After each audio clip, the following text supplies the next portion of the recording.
In Acts 2, verse 2, there is the sound of a mighty rushing wind, and when we think of the winds of doctrines being sounds or voices outside of God, we see how this sound or wind of God brings a filling that will push all other contents out of the cup.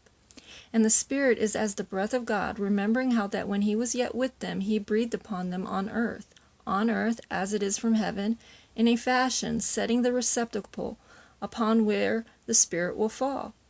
He, having the fullness, having to first ascend to his place on the right hand of power of the Father, that his overrunning cup may descend on the soil of his planting.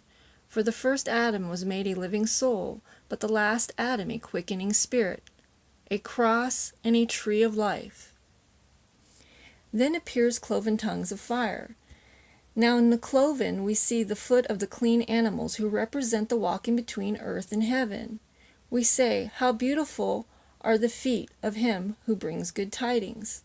Also noting these are tongues, as if to translate also the things of heaven to that of earth. Noting the word in the prophet was likened to a fire, and the coals to cleanse the carnal tongue of the prophet. We have again in cloven being two parts testifying to the witness of two. Now tongues are for a sign, but these were translatable, that the gospel be sent out to the ends of the earth with power. Now living waters come from the belly, and so does birth, and this to give life to the hearer. For this conception was by the tongue, from Christ to the apostles, from the apostles to the nation.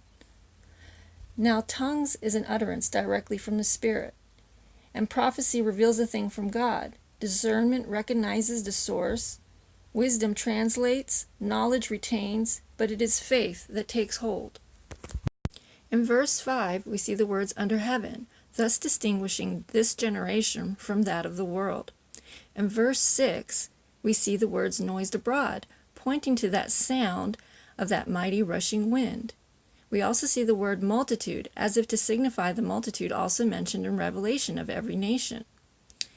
In his own language, as if to signify the things of heaven being translated to hearts of flesh.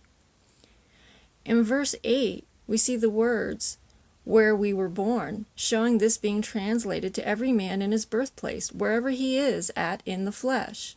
God becoming man, now breaching the void and giving understanding to hearts of flesh, that they may take hold and live by Christ through the Spirit. Verse 13, now they mocked them as if they were drunk, though they were not.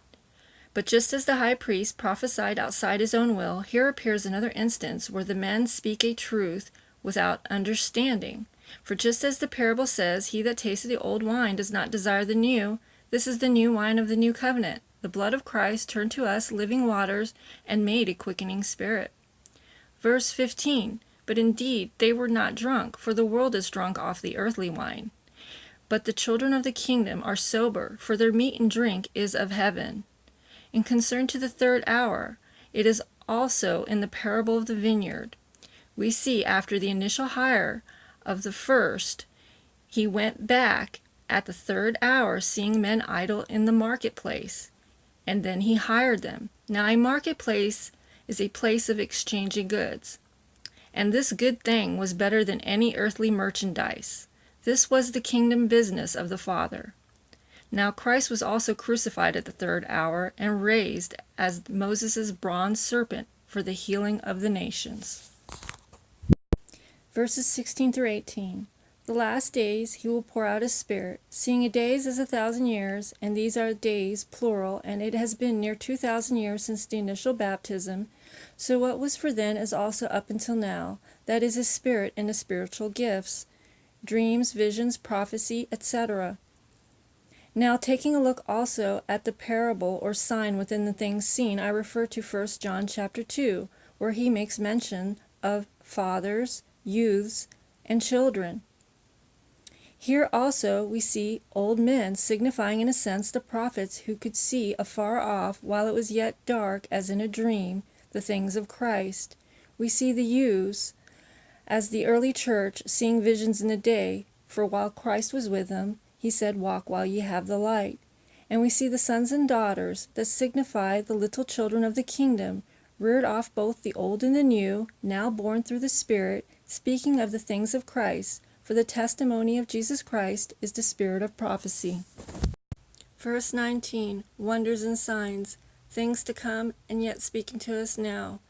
The wonder in heaven of that woman clothed with the sun and being nourished and given wings, noting the Spirit, another witness, and also the sign of Jonas, 3 days in the belly of the whale, signifying Christ, buried in the earth for 3 days, seeing also that he came down to earth, that the bride may be brought up to him. Blood, fire, and vapor of smoke, noting also the 3 that testify on earth, blood, water, and the Spirit. Verse 20, in the things that can be seen in an actual event, there is a truth that speaks to us even now. When the sun or righteousness and truth that gives light is obscured or turned to darkness, remember he said, walk while you have the light, the moon turns to blood, or presently the congregation without the Spirit, or light within itself, perishes. Remember the woman was clothed with the sun in Revelation. Remember the guest without a garment was thrown out of the wedding feast. Verse 25, before his face, and that now we can see him, the truth and the way to go, at his right hand, and that Christ sits at the right hand of power of the Father and has shed for us the Holy Spirit to strengthen us, revive us, and heal our wound. Verse 26, the heart rejoices in that the law was written there. The tongue is glad that by the Spirit it utters the things of God. The flesh is at rest from his own works, because Christ through the Spirit works in us, and we have hope of being redeemed unto life eternal, being his body. Verse 28, bearing fruit, that our joy may be full when we arise in his likeness or countenance from glory to glory. Verse 40, and 3,000 were added, seeing the prophetic in this number, that in the temple there were 12 oxen, and a sea upon them that held 3,000 baths. Just as here there are 12 apostles and 3,000 converts. The oxen also faced all 4 directions, as if to disperse these living waters to the 4 corners of the earth. Just as on this day there were Jews gathered from all nations to be dispersed throughout the earth. In concern to idols, in the time of Moses, 3,000 were slain on account of the golden calf. In the time of Joshua, 3,000 fled before the heathen on account of the cursed thing in the camp.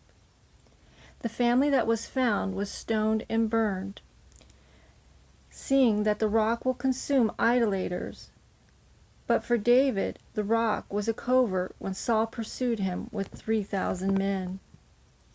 In concern to 2 types of spoiling, 3,000 bound Samson, 3,000 also fell with Samson, signifying the parable of the strong man, and that one may be able to spoil his goods.